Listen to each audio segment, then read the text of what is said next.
Hello అండి. అందరికీ నమస్తే అండ్ గణేష్ చతుర్థి శుభాకాంక్షలు.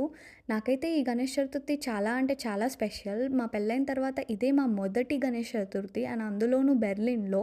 నేనైతే ఈ గోధుమ పిండి ఇంకా పసుపుతో గణేషుడిని చేసేసుకున్నాను. నేను ఆన్‌లైన్‌లో చాలా ట్రై చేశానండి. కానీ నాకు ఎక్కడాను ఈ మట్టి గణేషుడు దొరకలేదు. సో, ఇంట్లోనే చేసుకుంటే బెటర్ అనిపించింది. నాకు ఇలా చేసుకుంటేనే చాలా సాటిస్ఫై అయినాను.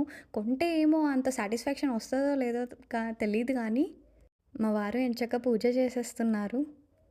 మేము పక్కింట్లో ఉండే మా అమ్మమ్మ, తాతయ్య వాళ్ళని పిలిసాము. వాళ్ళు ఇక్కడనే జర్మన్స్. వాళ్ళకి ఇవేమి తెలీదు కదా! మేము అన్నీ ఎక్స్‌ప్లెయిన్ చేస్తున్నాము వాళ్ళకి.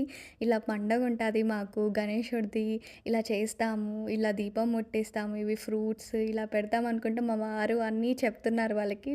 వాళ్ళకన్నీ ఇవి డిఫరెంట్‌గా అనిపిస్తున్నాయి. చాలా ప్రశ్నలే అడుగుతున్నారు.